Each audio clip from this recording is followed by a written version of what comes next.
Friends, हाल ही में उद्यमी निखिल कामत ने प्रधानमंत्री नरेंद्र मोदी के साथ एक पॉडकास्ट किया। उस पॉडकास्ट में मोदी जी ने कहा कि वह भी एक मानव है और उनसे भी गलतियां हो जाती हैं। उनके इस बात को काफी तूल दिया गया और राजनीतिक हलकों से लेकर सोशल मीडिया तक में इस पर चर्चाएं होने लगी। और चर्चा का कारण यह था कि लोग कह रहे थे कि इलेक्शन के पहले नरेंद्र मोदी जी ने यह कहा था कि वो बायोलॉजिकल नहीं है और आज पॉडकास्ट में वह यह कह रहे हैं कि वह एक मानव है और उनसे भी गलतियां हो जाती हैं। इस बात को लेकर इतना हो हल्ला मचा कि इस पॉडकास्ट के असल उद्देश्य पर किसी ने ध्यान ही नहीं दिया। तो इस विवाद को न छेड़ते हुए मैं इस वीडियो में आपको यह बताने वाला हूं कि इस पॉडकास्ट का उद्देश्य क्या था और इसके मायने क्या थे, जो युवा समेत तमाम वर्गों के लोगों को समझना जरूरी है। लेकिन इस बायोलॉजिकल वाले मुद्दे ने ऐसा तूल पकड़ा कि इस पॉडकास्ट के उद्देश्य पर से ही सारे लोगों का ध्यान भटक गया। तो चलिए जानते हैं कि इस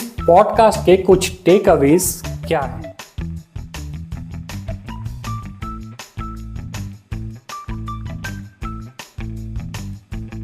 फ्रेंड्स, प्रधानमंत्री और निखिल कामत के बीच इस पॉडकास्ट में हुई बातचीत केवल प्रधानमंत्री और एक युवा उद्यमी के बीच संवाद भर नहीं था, बल्कि इसके पीछे एक बड़ा उद्देश्य और रणनीति भी दिखाई दे रही थी। तो इस वीडियो में इस पॉडकास्ट के उद्देश्य, इसके सामाजिक और राजनीतिक प्रभाव और इसके पीछे की रणनीति को समझने की कोशिश करेंगे। फ्रेंड्स, नरेंद्र मोदी तकनीक और युवाओं से जुड़े माध्यमों का प्रभावी उपयोग करते हैं। निखिल कामत, जो जेरोधा के सह संस्थापक और एक सफल उद्यमी हैं, युवाओं के बीच काफी लोकप्रिय हैं। उनके साथ पॉडकास्ट के जरिए प्रधानमंत्री ने एक संदेश दिया कि सरकार न केवल पारंपरिक तरीकों से बल्कि आधुनिक माध्यमों से भी युवाओं से जुड़ना चाहती है। पॉडकास्ट के जरिए मोदी जी ने यह संदेश दिया कि वे नई पीढ़ी की सोच, समस्याओं और आकांक्षाओं को समझने में रुचि रखते हैं। निसंदेह यह प्रयास युवा मतदाताओं को आकर्षित करने और उनके साथ संवाद स्थापित करने की दिशा में था।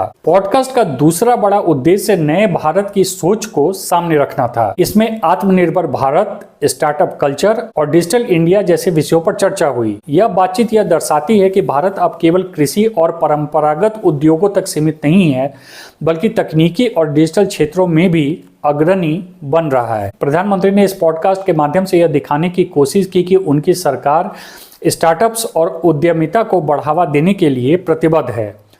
उन्होंने यह भी संदेश दिया कि सरकार का फोकस केवल नीतियां बनाने तक सीमित नहीं है, बल्कि उन्हें जमीनी स्तर पर लागू करने और उद्यमियों को समर्थन देने का भी है। जहां तक बात डिजिटल माध्यमों के उपयोग का है, तो प्रधानमंत्री नरेंद्र मोदी हमेशा से डिजिटल माध्यमों और सोशल मीडिया का कुशल उपयोग करते आए हैं। निखिल कामत के साथ बातचीत का यह स्वरूप डिजिटल इंडिया की सोच को भी दर्शाता है। यह एक ऐसा प्लेटफॉर्म था जहां न केवल युवा उद्यमी बल्कि आम जनता भी सहजता से प्रधानमंत्री के विचारों से जुड़ सके। इस पॉडकास्ट के माध्यम से मोदी जी ने यह दिखाया कि भारत में संवाद का स्वरूप बदल रहा है।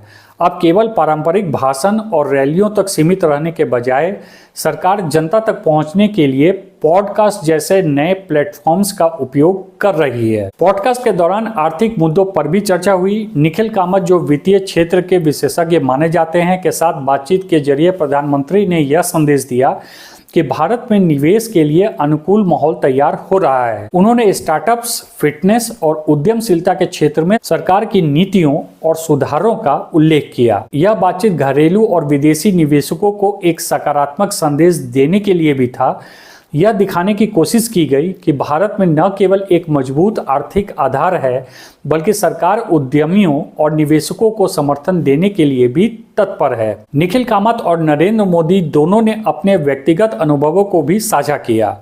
प्रधानमंत्री ने अपने जीवन की चुनौतियों और उनके द्वारा अपनाई गई रणनीतियों पर प्रकाश डाला। निखिल कामत ने अपनी उद्यमशीलता यात्रा के बारे में भी जानकारी दी। इस प्रकार के संवाद का उद्देश्य न केवल जानकारी प्रदान करना था, बल्कि युवाओं को प्रेरित करना भी था। मोदी जी ने यह संदेश दिया कि सफलता के लिए समर्पण, धैर्य और सकारात्मक दृष्टिकोण बहुत आवश्यक है। हालांकि इस पॉडकास्ट का एक राजनीतिक पहलू भी है। प्रधानमंत्री का यह पॉडकास्ट वाला प्रयास युवाओं, उद्यमियों और मध्यम वर्ग के मतदाताओं को प्रभावित करने की रणनीति का हिस्सा भी लगता है। निखिल कामत जैसे युवा और प्रेरणादायक व्यक्तित्व के साथ बातचीत करके प्रधानमंत्री ने यह दिखाने की कोशिश की कि वे केवल एक राजनेता नहीं हैं, बल्कि एक मार्गदर्शक और प्रेरणा स्रोत भी हैं। पॉडकास्ट का एक और उद्देश्य अंतर्राष्ट्रीय स्तर पर भारत की सकारात्मक छवि प्रस्तुत करना भी था।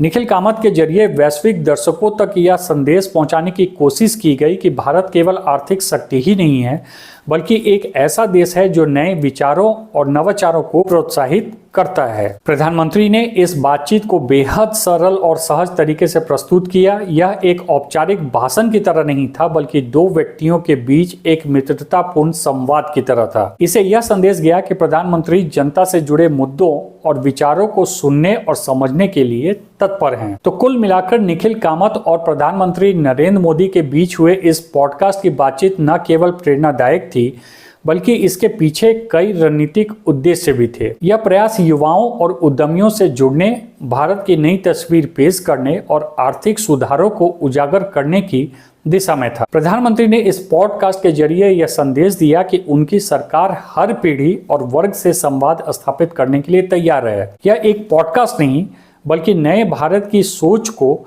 जन जन तक पहुंचाने का एक प्रभावी माध्यम था। और निसंदेह यह संवाद केवल आज के लिए नहीं, बल्कि आने वाले समय के लिए भी महत्वपूर्ण संदेश लेकर आया है। अगर आपने यह पॉडकास्ट देखा है तो इस पर आपकी क्या राय है, कमेंट करके हमें जरूर बताएं। धन्यवाद।